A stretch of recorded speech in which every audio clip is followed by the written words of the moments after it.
Em nosso estudo de hoje, a lição 106 do livro Palavras da Vida Eterna, confiemos servindo. Assim também a fé, se não tiver obras, está morta em si mesma.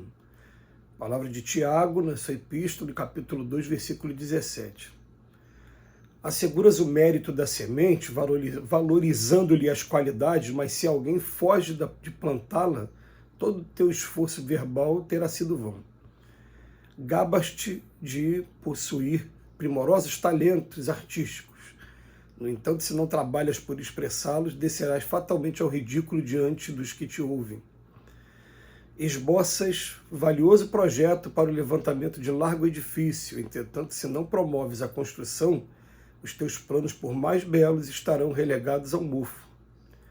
Confias plenamente no credor que te emprestou recursos determinados.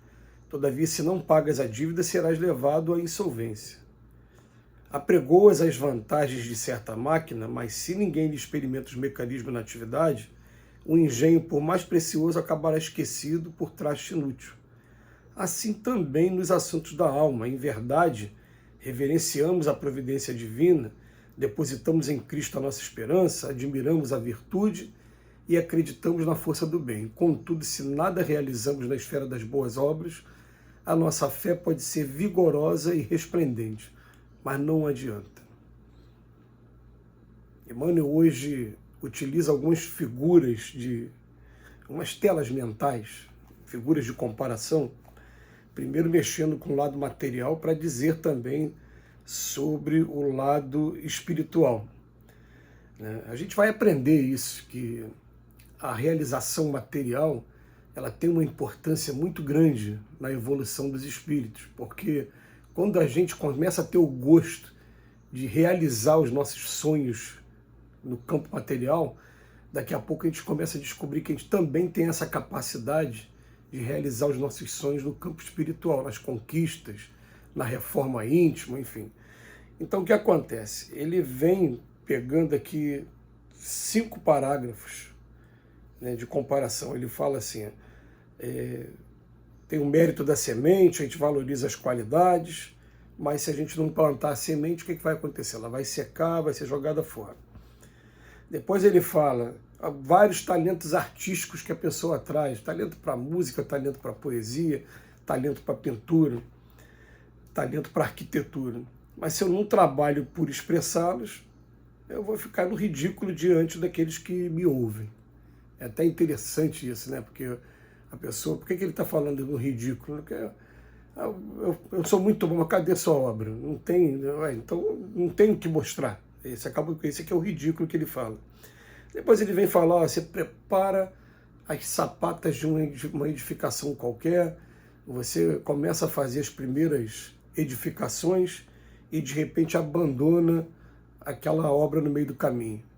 O tempo, a chuva, né, e principalmente os micro-organismos vão dar, como ele fala aqui, o mofo, vão dar conta de comprometer, e algumas vezes comprometer seriamente, comprometer definitivamente a sua obra. Depois ele vem falar, o credor é a mesma coisa, né? Você vem pagar, você está devendo uma dívida qualquer, você pega o dinheiro emprestado, mas não paga, você será levado à insolvência. Olha só, comparações do campo material, o tempo todo no campo material. E no final ele vem falar de uma determinada máquina, tudo bem. Para depois concluir para a gente, assim também nos assuntos da alma. Gente, Jesus afirmou categoricamente no Evangelho, nem todos aqueles que dizem Senhor, Senhor entrarão no reino dos céus. Quem é que vai entrar no reino dos céus? Só aqueles que praticam. Prática. Da prática vem a obra. São aqueles que praticam a palavra, praticam os ensinamentos do meu Pai. Em outro momento ele fala, quem são meus irmãos e minha mãe? Meus irmãos e minha mãe são todos aqueles que praticam todos esses ensinamentos. Ele está querendo dizer para a gente que não adianta apenas a gente ficar apregoando. Aliás, é muito fácil até a gente dizer assim, né? Você tem religião? Tem. Eu sou cristão, eu acredito em Deus. Muito bom. No século XXI já era para acreditar, né? Tudo bem. Aí depois, eu sou cristão. Muito bom também. Aí vem Cristo fala para a gente, ó, só quem pratica a minha palavra é que entrará no reino dos céus. E qual é a palavra dele? A palavra é desafiadora. A palavra a gente tem repetido bastante nesses nossos estudos aqui. Ela é um desafio para qualquer um, porque ela vem convidando a gente a amar o próprio inimigo, vem convidando a gente a perdoar 70 vezes 7, bateu numa face, oferece a outra, pediu a capa da túnica também, pediu para caminhar 1000 passos, caminha 2000 passos também. Dá a César o que é de César.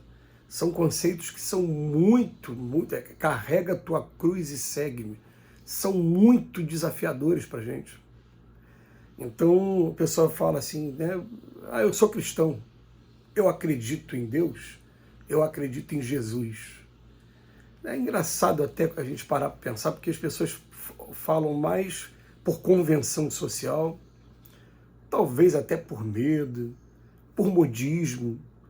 Né? Tem uma razão para a pessoa afirmar com todas essas letras, eu gosto do Cristo, eu amo Cristo, e não tomar iniciativa de praticar, porque normalmente, né, a pessoa vai falar assim, não, eu amo Cristo realmente porque eu estou ensaiando agora os primeiros passos de praticar o que diz o Evangelho e estou sentindo dentro da lei de causa e efeito uma diferença muito grande.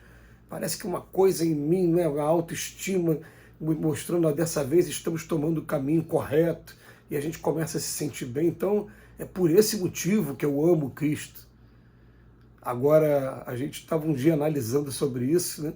Até mesmo no mundo espiritual, quem está encarnado ou quem está desencarnado. Se eu falar assim, ó, eu não amo Cristo, você vai conquistar de imediato um monte de antipatia, um monte de inimizade. E inimizade só pelo simples fato, como se Cristo fosse alguém que eu tivesse que defender na base da violência.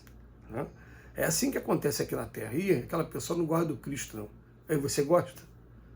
Eu gosto muito. Você pratica? Ah, não pratico ainda não. É até uma coisa paradoxal, né? Porque eu quando vou falar de um determinado músico, eu gosto muito desse músico, porque pô, as músicas dele são muito boas. Essa música tal, aquela música X, essa música aqui.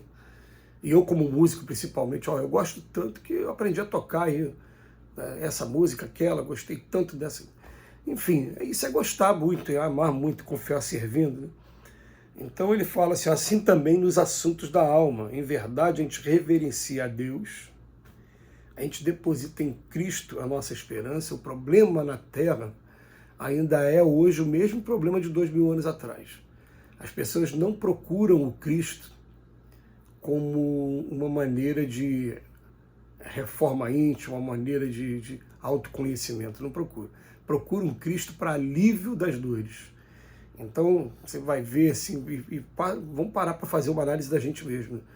Quando a gente pronuncia o nome do nosso Senhor Jesus Cristo, ela está sendo para quê? Está sendo, a maioria das vezes aconteceu uma coisa que me contrariou. Meu Jesus, me ajuda. Você está pedindo o tempo todo é ajuda. Né? E raros de nós a gente fala assim, Senhor, me ajuda a praticar. Eu quero mudar. Eu quero aprender a colocar na prática o perdão. Eu quero aprender a colocar na prática o amor ao próximo, o respeito ao próximo. Olha que desafio, gente. Eu tenho que aprender a respeitar e amar as pessoas que são totalmente diferentes de mim, têm gostos diferentes de mim, têm religiões diferentes da minha, têm opiniões políticas diferentes da minha. Olha que coisa interessante. Né? Ele vem falar para a gente coloca em Cristo a nossa esperança, a gente admira a virtude, né? E acredita na força do bem. A gente admira a virtude, a maioria das vezes a gente está admirando nas pessoas. Contudo, se a gente nada realizar na esfera das boas obras, a nossa fé pode ser vigorosa e resplendente, mas não adianta. Aliás, também é uma coisa paradoxal.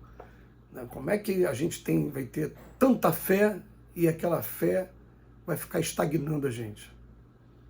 Aquela pessoa que nunca tentou, é interessante, eu conheço pessoas assim, estudaram, na hora de fazer o teste, não, fugiram do concurso público, fugiram do vestibular, do Enem, nunca fizeram, ficou só estudando, nunca fez. Então nunca tomou iniciativa, vamos tomar iniciativa. Que Jesus nos abençoe hoje e sempre.